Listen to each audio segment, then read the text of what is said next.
and today I have another lifestyle business success story for you. In this episode, I interview Laura Jane, who's gone from being lost and frustrated with how to make a living with her business to actually making it happen. We talk about the early days and how she struggled, and then we cover what actually made the difference for her and how she was able to build a successful business around her passion. And I think you'll find the niche or market she's in quite interesting because it's not something you see very often. So I'll leave it at that and let you enjoy what's to come. So here's the interview. So I'm here today with Laura Jane from the Rawtarian or Rawtarian. Am I pronouncing that right? Yes, Rawtarian, you got it. So it's therawtarian.com. So how are you, Laura Jane? I am wonderful. I'm excited to be talking to you, Henry. I was listening a lot to your podcast over the past couple of days, and I'm just really excited to talk to you. Awesome stuff. So could you share a bit about your story and where you come from, just as a taster? Sure. So it's sort of a long story. Well, what I'll do is I'll tell you a little bit about what I'm doing right now, which is basically I have a whole bunch of stuff going on, but my main focus is a healthy eating website at therawtarian.com where I share vegan recipes and things like that. But I've been doing that for about, I guess, 3 years now, but really I have a long story, but to keep it short, I've been dabbling in all of this stuff for probably 5 years. I've been enjoying being online since about 2001 and blogging and not doing it in a business way, but just really enjoying being online. And in probably about 2007, I started looking into I really wanted some lifestyle change and looking into this whole concept of, making a business online and that sort of thing. So I've had quite a journey, but that's a teaser. Yeah. Yeah. So I guess, when did you get serious about trying to build an online business around something you actually enjoyed doing? Well, I guess it all started for me. My journey is very much a shared journey with my husband, Cameron. He's a programmer and we do a lot of stuff together online, but really it started about maybe 6 years ago in 2007 when he and I both had very normal jobs and were living in a very normal life. And we basically realized that we didn't want to have quote unquote normal lives, especially normal careers, because it just didn't leave enough time for what we wanted to do. So around 2007, he and I decided that we wanted to leave the big city that we were living in and just have a simpler life and really scale down our costs. So we basically gave up everything we had and moved across the country in Canada, where I live, to somewhere very remote. And that allowed us to buy a very inexpensive house, which freed up a lot of options for us. So that was about 6 years ago. And at that time, we realized we needed to, make some money. And in our community, there weren't a lot of, good jobs that we wanted. And we didn't really want jobs anyway. So it was about that time where we started dabbling in how to have our own businesses. And so we started with a service-based business, which a lot of people do because it's, especially if you need money fast, which we did, we needed to pay for a house renovation. So we started doing website development and that sort of thing for other clients. But quickly we realized that we didn't enjoy having a service-based business. It was hard to scale up. We didn't want employees. So about, I'd say 5 years ago, we really started the many string of failures before therawtarian.com. Yeah, that sounds familiar. So can you talk about some of those failures? Sure. So really how my eyes were opened to the concept. I didn't even actually realize there was a difference between a service-based business and, a more passive style business. But I was very lucky in that one of my service-based business clients also wanted me to do some search engine optimization for her and write some articles and things like that. And so I had this was an awesome window into somebody else's business that was basically just selling ebooks and had a lot of AdSense ads. But I was shocked that this client, I knew they had to be making money because they were hiring me to do a lot of stuff on an ongoing basis. They were one of our big clients. And so I thought, oh my gosh, I need to learn more about this. So one of the ways that I started doing it was just small experiments. So we were busy working on our, business, but on the side, the first thing that we randomly did was just make a bunch of tutorial YouTube videos about a certain craft that I was interested in at the time. And they were horribly, really grainy, awful videos. There were 6 of them. And they got a lot of views. And I think they're still online. I put them up in 2007, but they're probably up to almost 1 million views now. And which isn't that much, but at the time it seemed like that was exciting. It was sort of like the first success. And then we made a little website that had the videos on it and a few different things. And that was just AdSense, an AdSense website. So that was one of the first things. But I quickly realized that, first of all, I don't think AdSense is a very good way. It's great to get started, but it's not a long-term business. So that little AdSense website is still going, actually, but I haven't touched it in probably 4 years or so. That was one of the first things, but I quickly realized that was not going to work. It didn't take any time, so it was okay to have it around, but it wasn't, what we wanted to do. I also had a sort of more of a personal blog that was about moving to the country, and I spent a lot of time on it, and I do really enjoy marketing. So I actually, got some newspaper coverage and was interviewed on a bunch of traditional radio stations. So I got a lot of traditional media success, but I had no concept of how to monetize it. That blog, I did put some AdSense on it, but I didn't even think it was worth it. I mean, the small amount of AdSense that I did get, I just ended up taking it off because it wasn't really working well for me. So that was another sort of failure. But what I really learned out of that was some marketing skills. So even though it wasn't really giving me a good return on investment, I learned a lot about how to market, how to get good connections and all of that, which is definitely has set me up better for some of my other stuff. And I won't go into as much detail, but I had a website about movies that had a lot of traffic, but was very hard to monetize as well. We've done a WordPress plugin, a small website that had just kind of like a little web app about spreadsheets. So we tried a lot of different things. And at the same time that I was experimenting with all of those things, so this is maybe around between 2008 and 2010, one of the many things I did was I just started this little recipe website that it was near to the end. So I'd had a lot of failures already. And I thought, okay, I'm not going to talk so much about myself. I'm just going to create different blog posts with these very niche specific recipes. It's like not only vegan, but it's a certain subset of vegan. So I just started, okay, one of the many spaghetti strings that I'm going to throw on the wall is a little recipe website where every blog post is a very good recipe. And it's just very to the point and very helpful. So that was one of the many things we tried. And that ended up being the spaghetti string that totally stuck to the wall and has been growing and booming ever since. Well, slowly booming. So it sounds like you had a similar journey to myself, because I started somewhere in 2006 and I spent 2 or 3 years just trying different things and failing horribly. And then after a while, things started to click. So I'm kind of curious, what kept you going through all these failures?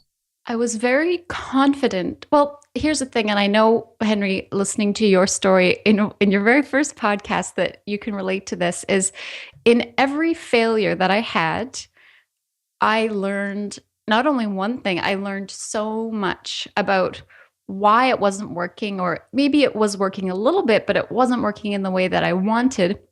So with every failure, I thought, okay, well, next time I'm not going to do X, Y, Z.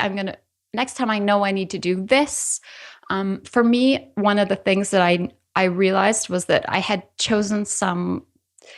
I mean, you can monetize and be successful with anything if you do it right. But I knew that I had chosen some topics that were sort of very difficult to make successful in the way that I wanted. So I think learning something from each failure was very important. And I was confident that I was getting better and that it was possible. I mean, I know I'd seen it, especially my mentor, sort of the client that I'd been working with. I saw it working for her and her business, and I knew it was possible. I think as well that it's very important to just keep moving forward. And I knew that too, that I didn't want to get discouraged. And I read a lot of books about it, and I know a lot about, I'm very interested in business. So I realized that most people start out as you did, Henry. I know you had the golf website and a poker website and stuff like that. And I think it's such a common story, but it's important to get that message out, which I know is what you're trying to do as well, that most people start sort of on a bumpy road and learn and go and get better every time. So I was confident that would be my story too. Yeah, absolutely. It's kind of like when I see my son grow up. He's 13 months now, so you see him kind of walk to the oven and there's a light there and it's very hot, and he puts his hand there, and then he goes, takes it away and looks at me in astonishment, and he doesn't want to do that again. So it's kind of like that. When you start, you kind of just do things, experiment, and then you figure out which things not to touch and then what to do instead. Mm-hmm. So when did things start to click for you? When did you start seeing success? Was it with the Rotarian, or did you have another website? I would say that they were all tiny successes, but they weren't the types of success that I wanted. But I definitely knew that my recipe site, the Rotarian, was becoming more popular and certainly getting a lot of traffic and a lot of very natural, good feedback. Like, I immediately was doing some, search engine optimization and trying to get backlinks and things like that. But I really saw that it was becoming something that people were linking to and referring to and really finding useful. And I was actually a bit skeptical that this would be the one that would work.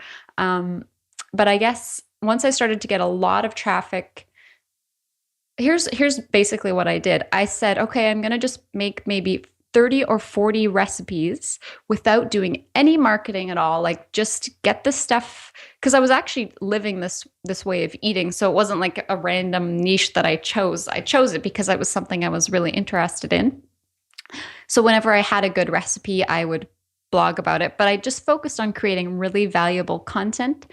And I thought, okay, once I had about maybe 40 blog posts, but each post was really a recipe, I noticed, I did a little bit of marketing at that time. And then I really noticed that even the small amount of marketing that I did got a lot of traction.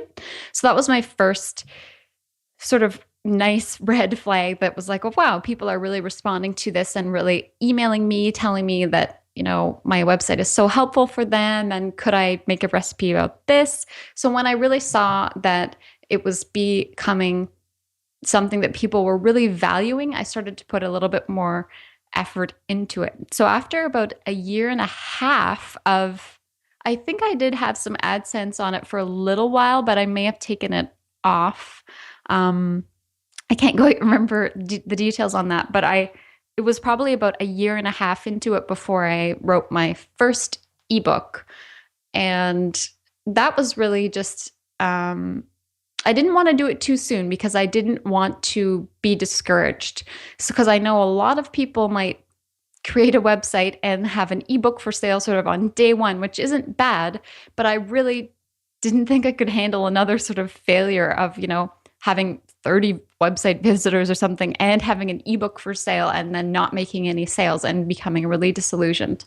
So I did wait until I had quite a bit of traffic and a lot of like super fans, and of course, throughout the whole time, I was definitely building my email list as well, which was really a smart thing to do because I did that on day one from this website, but I didn't with many of my other ones. So does that answer the question? I don't even remember the question anymore. But me neither. What kind of you mentioned that you did marketing that gained traction. So what kind of marketing did you do? I'm just thinking about what kind of marketing that I did. Well, for me, I've always, and I still do, work in what I call these cycles.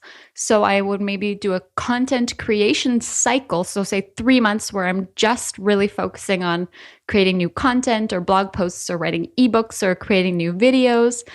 And then I might go into a 3-month marketing cycle. It's just something that works well for me. So specifically, when I am trying to market that, I'm always on social media and stuff like that, but for like gaining backlinks. So I am thinking about what I do. So certainly I do try to get backlinks, and that's just, links pointing to my website, which are always good. When I was first getting the site off the ground, I did sort of the traditional article marketing type thing. Oh my gosh, I don't do enough of that. But when I was also getting off the ground as well, I found a very effective way to just get noticed a little bit. And in my niche, it was quite easy because it's very, very specific and very targeted. I would go to other people's blogs and not be overly promotional, but just sort of hang out on other related websites and just be useful and helpful and, kind over there.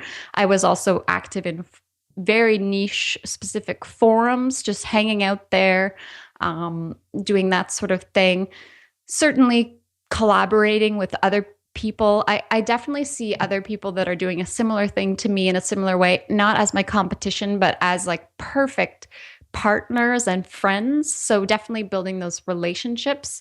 And that does not happen by me writing, hi, Brian, I have this website about me and I'd really like it if you could promote it. Thanks. Yeah. Like that. I get a lot of those emails, it's not a bad thing, but that's not a really good way to create a relationship. The best way to do that is to be helpful, be useful, be kind, and to not be dishonest, but to really just park your own needs for a minute and just, if they're doing a great job, tell them that they're doing a great job. And it's really about relationship building. So what does it look like when you are like you're creating connections and collaborating with people? I think, what does it look like? That's a good question. For me, here's like an example on the other foot. So I have a podcast as well, and I recently got the nicest email from somebody who was just telling me that they, love what I'm doing and they love my app that I have and all the kinds of nice stuff. And they're also someone doing something similar. So I just started emailing her back, thanking her, and then she emailed me, and then I began to be a little bit interested in, well, who is this person? And so I looked at her website, and she's doing something similar, and I thought, oh, this woman is great. I'm going to invite her to be on my podcast as a special guest.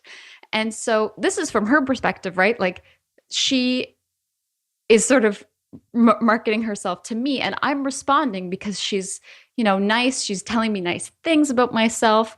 And then we get on a call just like you and I are doing, and we talk for 45 minutes, which really solidifies that relationship too. And she has a membership website as well. And so do I. And so we're talking about collaborating. So that is a really good example. And that's her sort of marketing herself to me, which for me, even if I maybe know that was her intent at the beginning, and it may or may not have been, but it's all good. It's a win-win for her because she's getting a good connection. It's a win-win for me because I have, another partner. So that is a good example of, a little microcosm of a good way to build a partnership. And it really starts out with giving.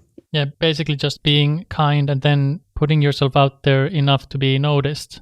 Exactly. And I mean, you have to, and they don't all work out that well, but that was a good example, I think, of how those relationships start. And it does happen slowly, like that whole trajectory of going from contact to sort of an unofficial sharing of content and partnering, it takes a while, and these things don't happen overnight.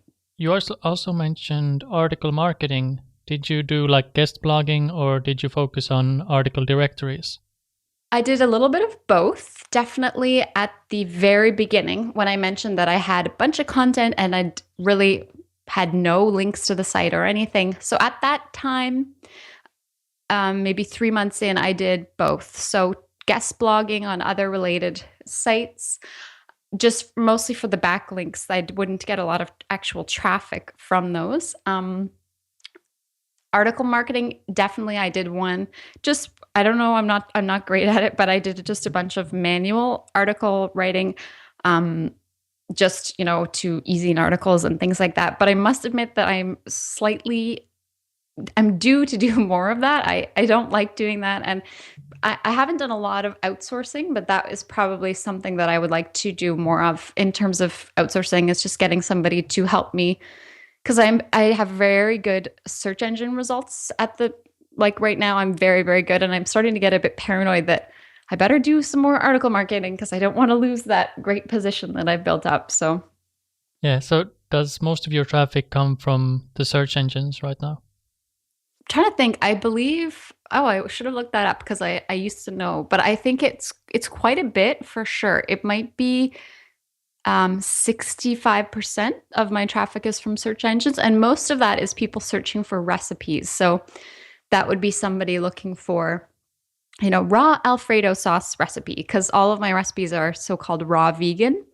So it's very specific. And so when people look for that on my website, they tend to just, when they come in with like one search, they sometimes are actually looking for me. So even though they might be using the search engine, they know me because it's a very small, niche. And I do try to like have my website very useful for them, and a lot of people love it. So yeah. So let's go back to, you started talking about your first ebook. Could you talk more about how that launch went and how you actually figured out what people wanted to buy? Well, I'm still trying to figure out what people wanted to buy. I haven't got that nut quite cracked yet, but I definitely had a lot of traffic. Well, for me, for my little site, a lot of traffic.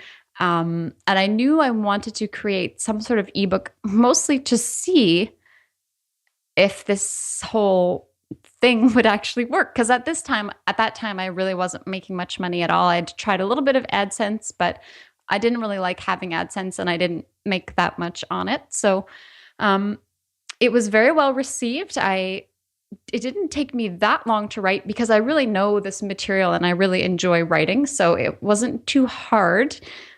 I guess I wrote it in 2009, and it was just something I created in Word, and I saved as a bunch of different PDFs and zipped them up into a package. And it was, for me, a complete success. I remember I put it up for sale, and my husband is extremely involved in everything that we do. So he helps me, and it's a collaborative process. So I remember that we put the ebook up, and I think we put it up for sale right at nighttime, and then we had to go to bed. And then I woke up, and there was oh my God, no, Henry, I have to remind myself of how it actually went. I thought about writing an ebook, but I was sort of freaked out about it. And so I wrote a sales page kind of thing that basically explained what the ebook was and all kinds of things. And then when you click the buy button, you couldn't actually buy because I hadn't written the darn thing yet. But somebody emailed me just like a couple of days after I put that up. So I didn't take anyone's money or anything, but you couldn't buy. And I said, like, oops, version 1 is sold out. Contact me if you want version 2. And then someone emailed me and said, like, dear Laura Jane, I really want to buy your ebook. I know, version 1 are you sure you don't have version 1 available? And it was like, that moment was like a pinnacle moment in my whole career with this, because I remember looking at my husband and being like, did you write this? Is this a fake email? Are you sure? And to me, that was actually like one of the hugest moments in all of this, because it really demonstrated to me that somebody wanted this and that I was going to be able to provide value. And so I emailed the woman back and I said, well, version 2 is almost done and I'll let you know really soon. And so, of course, that lit a fire under my butt to be like, oh my God, I need to write this thing. And so I wrote it really quickly because I was so motivated, and that was the beginning of it. So then I did put it up for sale, and it was generally a success. And I've never really looked back since. Yeah, it's funny how people think there's like a path you have to walk to build an online business, but mostly it's just we come up with the stuff as we go.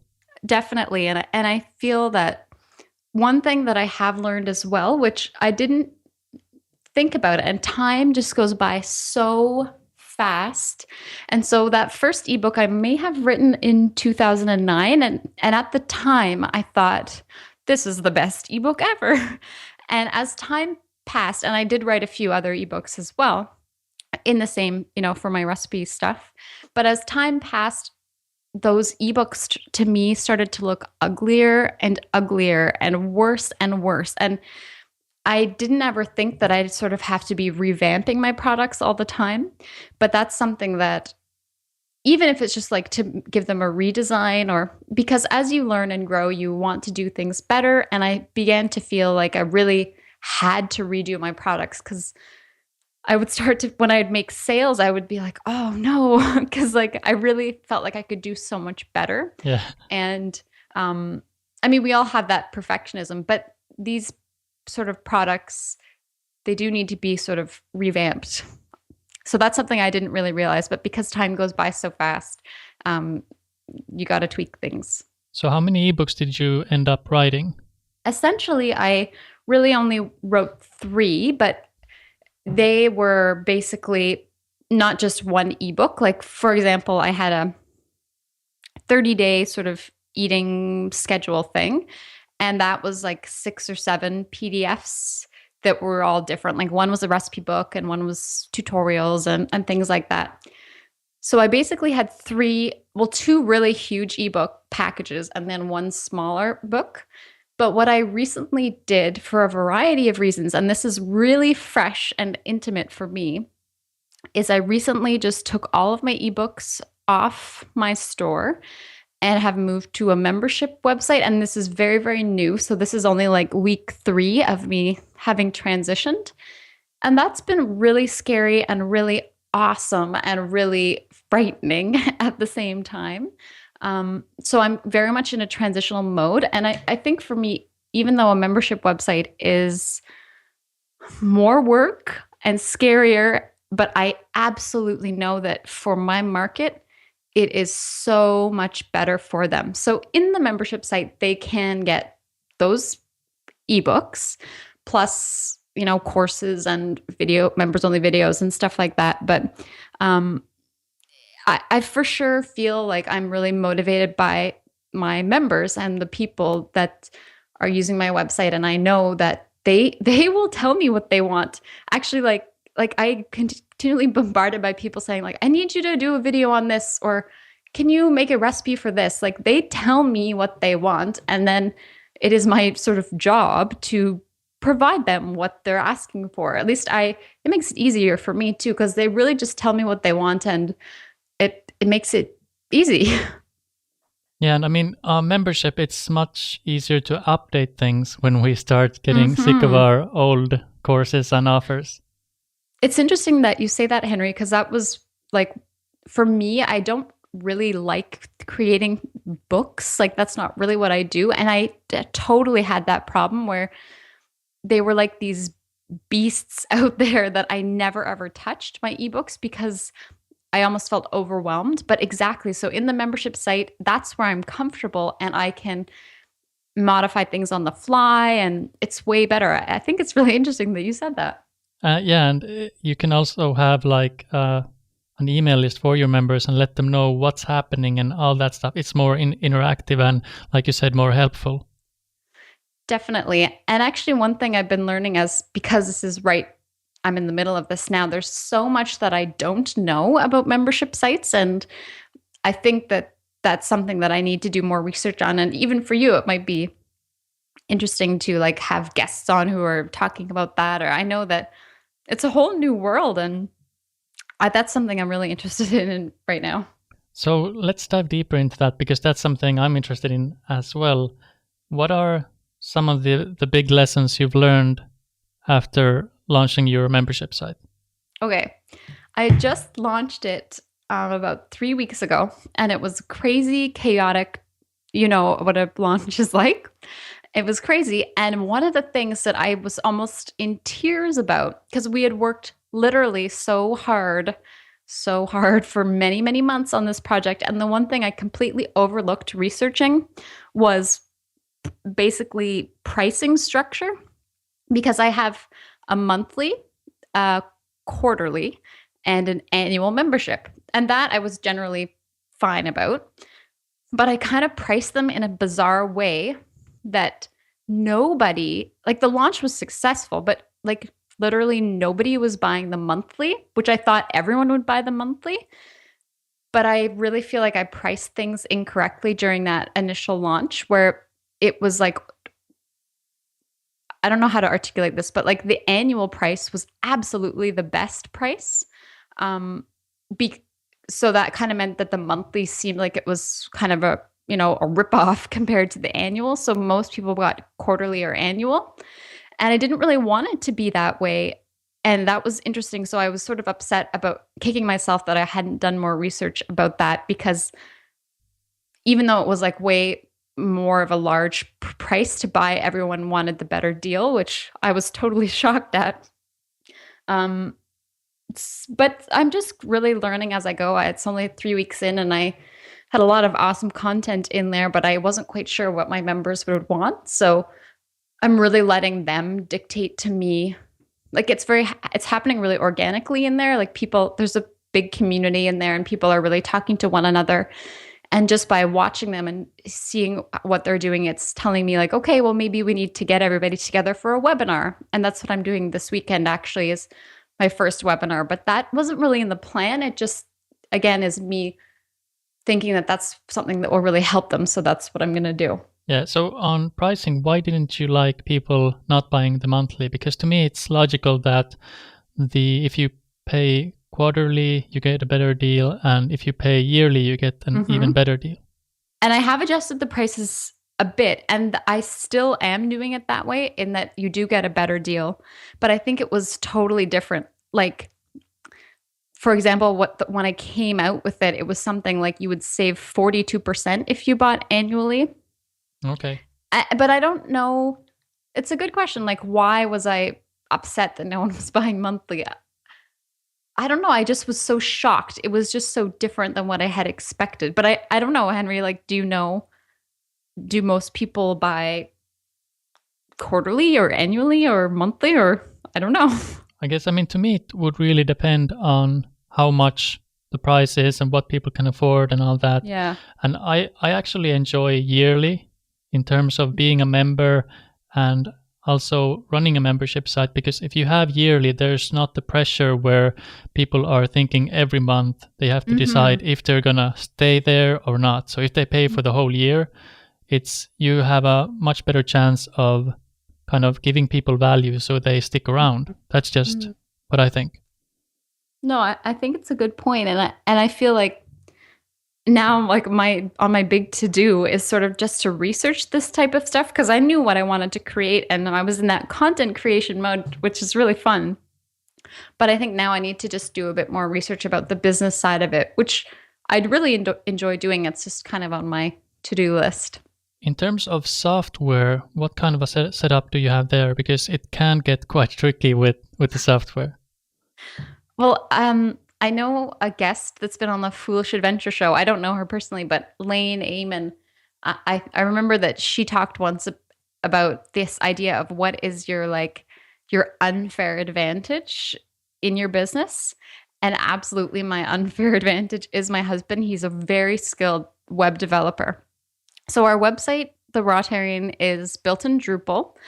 And for the whole members area is actually, this is something I'm really excited about too. It's actually on my main website. It's like once you log in, you see the regular website, plus you see, like a whole secondary menu bar comes up. And I think people are really responding well to that, because I used to have a sort of a members website that was on a different domain, and I never really went there, and I just didn't like the way it was. So everything's on my Drupal website, but to actually buy the membership, we use Amember.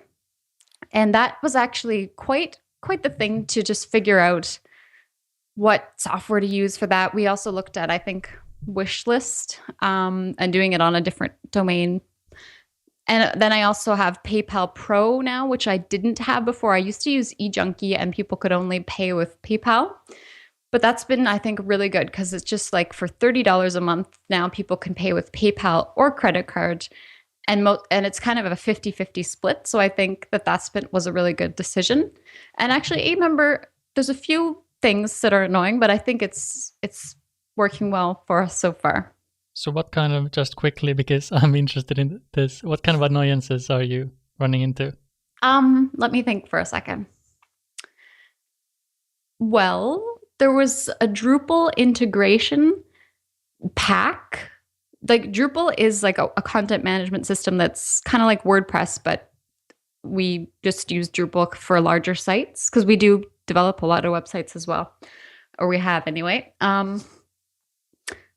It's been pretty good, Amember, actually. But really, ultimately, the only thing we're using Amember for is for like the payment processing and recurring payments. So some people get Amember and install it on a domain, and they have their membership website on an Amember site. But for us, that was like totally not acceptable, because we have, Cam anyway has those amazing web developer skills. It was like very simplistic as to what you could do, and it was not going to be good enough for what we had conceived. But so for payment, I mean, I'm kind of rambling on because I don't have a specific question, but I'm sure if we got my husband on the call, he could list off like 39 things that were driving him crazy about it. But overall, we're actually really happy. And that's actually saying a lot, because we have high expectations. So I really actually recommend it for the payment processing. Yeah, I guess I'll need to get back to you in a few months or a year or so when you have more, and we can go full on with the membership site. Yeah, that discussion. Would be cool. So going back a bit, when did you start making a full-time living with the Rotarian, which you are making a full-time living right now? Well, when we moved to where we live now, which was about 5 years ago, we moved here. That was the very last time that my husband had a so-called regular job, which was part of our goal. So he's been making a full-time living, doing some service-based stuff and a variety of the projects that we have. So currently, for maybe like 3.5 years, I was as well. So we were both completely independently employed.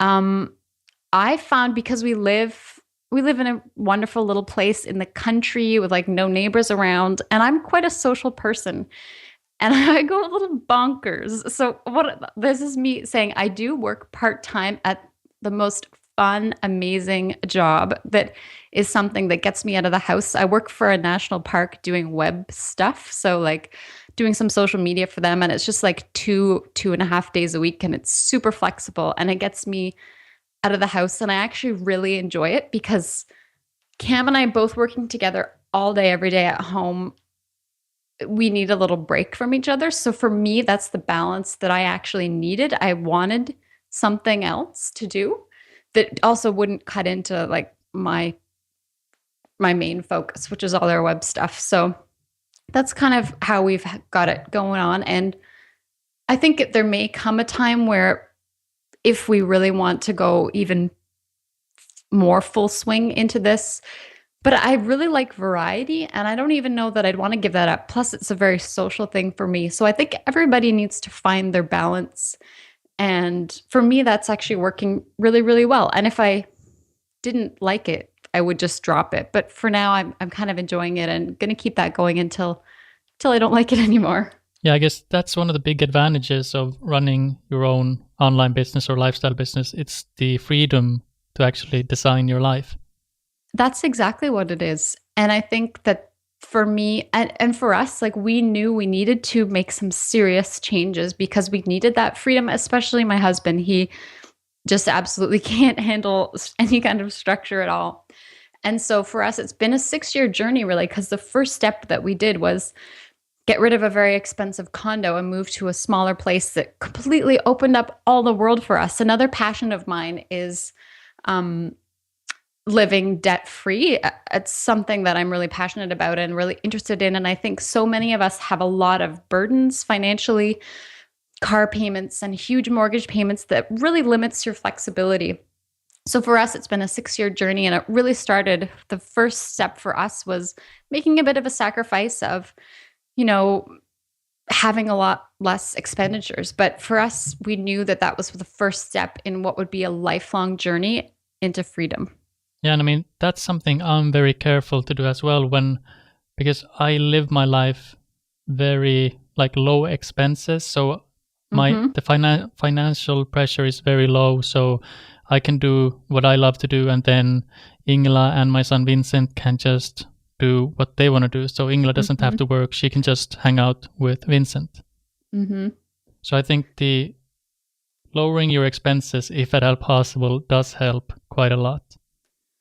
Totally. And especially when, as I know your story and my story too reflect that it can be a little bit hard and slow at the beginning. And so if you can do that, that just takes that pressure off, and that's going to set you up that much better for success, because you don't want to be making those decisions in a desperation mode. It doesn't lead to good decisions. Yeah, exactly. And the bottom line is that this takes time, but if you keep going, eventually things will click.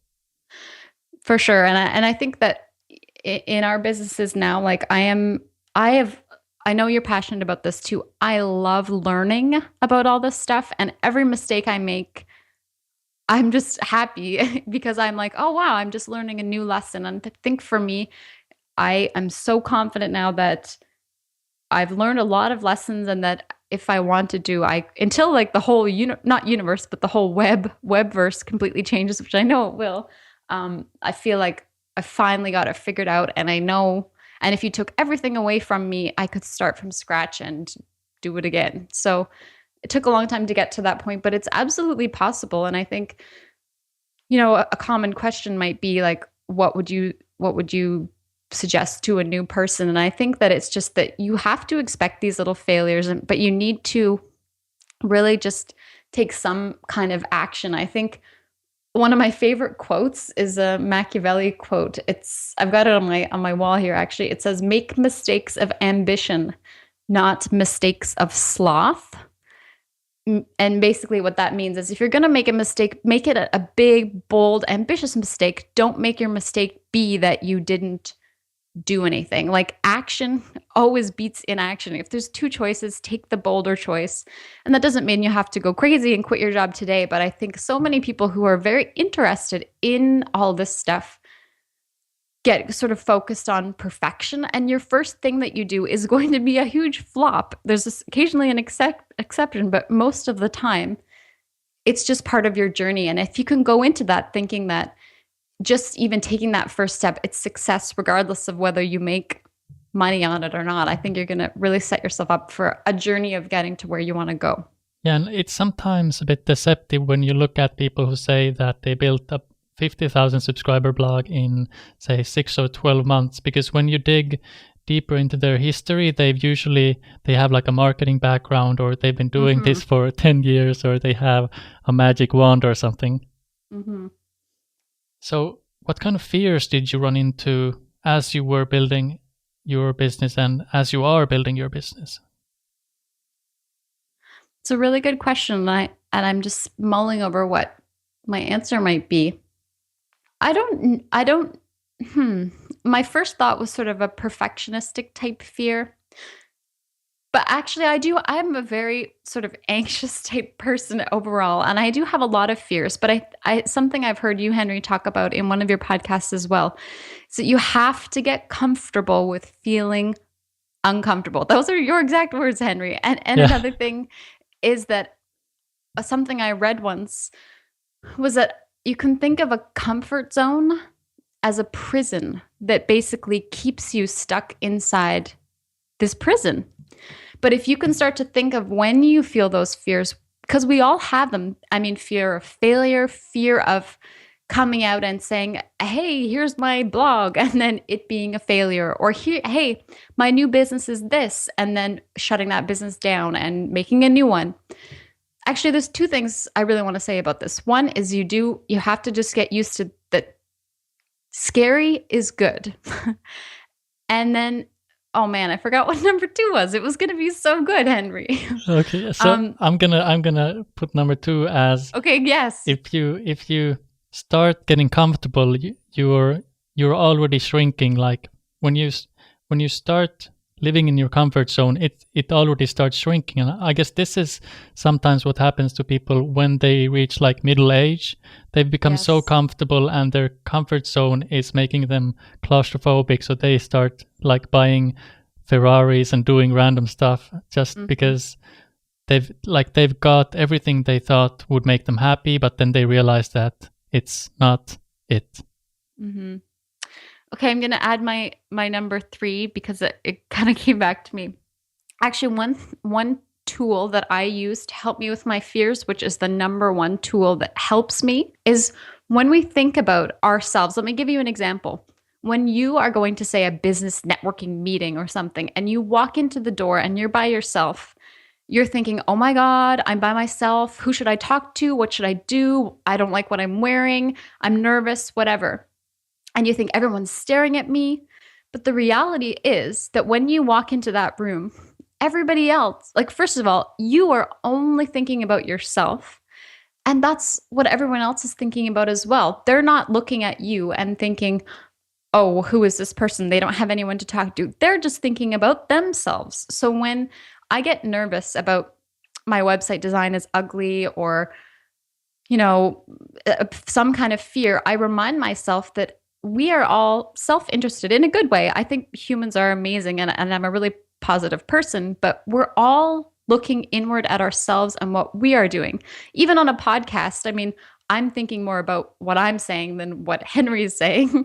And that it's like we're all sort of selfish. So if you can realize that, and realize that people are so busy worrying about themselves, they don't even have time to care about you. That for me has opened up a lot of freedom to feel like nobody cares what I'm doing. Everyone is doing their own thing, and I'm just going to do my thing. And for me, that has helped me through so many fears.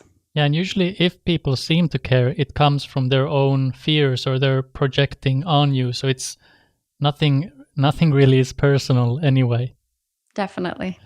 And that kind of reminds me of The Gap, because when I've been observing myself as the producer of something, like when I create a product, I tend to be a lot more perfectionistic and look at details a lot more. And then when I observe myself as a consumer of products, my behavior is extremely different. I'm just focused on the content, and if the content is good, I don't really mind I don't mind if the design isn't amazing, or if there's something wrong somewhere. So what did you mean by the gap? It's kind of like, I like to think about it like the gap between producer and consumer. So if you're writing the article, you'll pay attention to different details than if you're reading an article. That's very interesting. So I guess let's start wrapping this thing up. And one last question I have is, would you do anything differently if you were starting today? Like if you had all the knowledge you have now? Mm-hmm. Oh my gosh, if I had all the knowledge I had now, I would skip all those other, okay. I know that it's a common topic of discussion is whether you should follow your passion or not, or I think we all need to be passionate, but I really do think that especially when you're starting out, it is very helpful to understand some of the more business type stuff. I think a favorite quote that I have is not to create a business out of your passion, but create a business that you can get passionate about. So what that really means is when you're first getting started, if you can pick some sort of topic that is maybe a little bit easier to get traction in. I mean, there's sort of these three categories like health, wealth, and relationships that tend to be commonly, they're also competitive, but they're more common. So I think for me, one of my downfalls was that when I was starting originally, I didn't realize that it was a lot harder to make a living from a little blog about stories than it is to make, something really valuable that's in a sort of niche that is more easily monetizable. So what I would do differently is I tried so many things that were really, really hard to get anybody to sort of put down any money on. And it's not that I'm really focused about money, but I'm trying to make just to pay my bills like we all are. So I think definitely that I would have not gone into all the strange, weird ideas that I had. And I certainly made a lot of mistakes, but I think that we do have to sort of experience those lessons ourselves. And I think it probably couldn't have happened any other way for me. With each failure, I really learned something. But I mean, I think focus as well is important, but you also have to know when to quit, because you can't just stay focused on one idea and just beat it like a dead horse. Sometimes you have to know when to stop. So I don't know. I don't think those were very succinct, Henry, but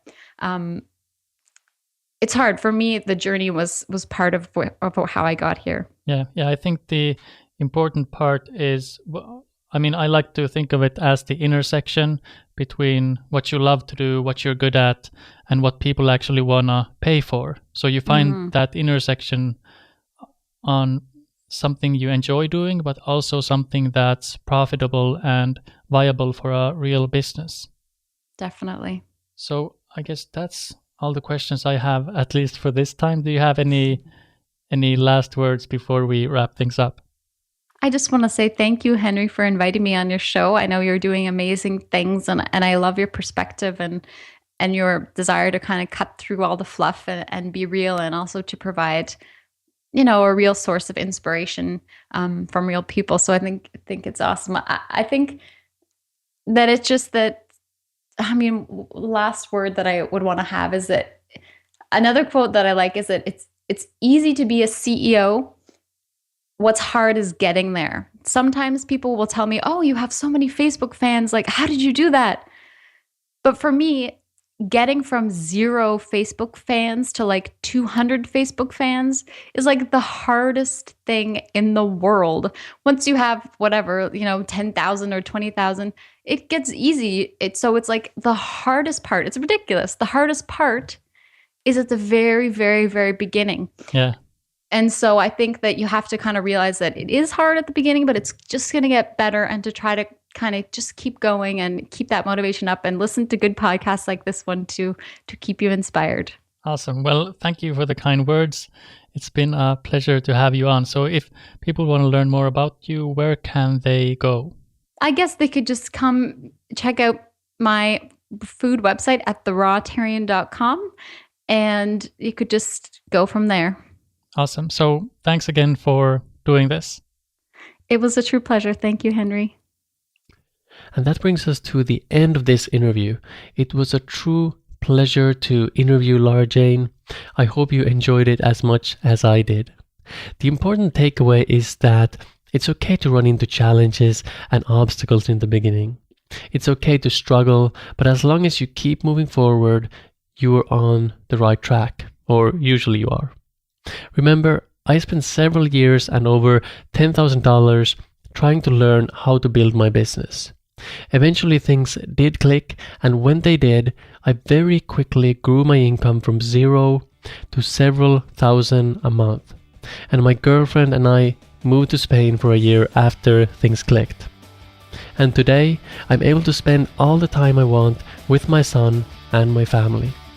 But you can learn more about that over at my blog.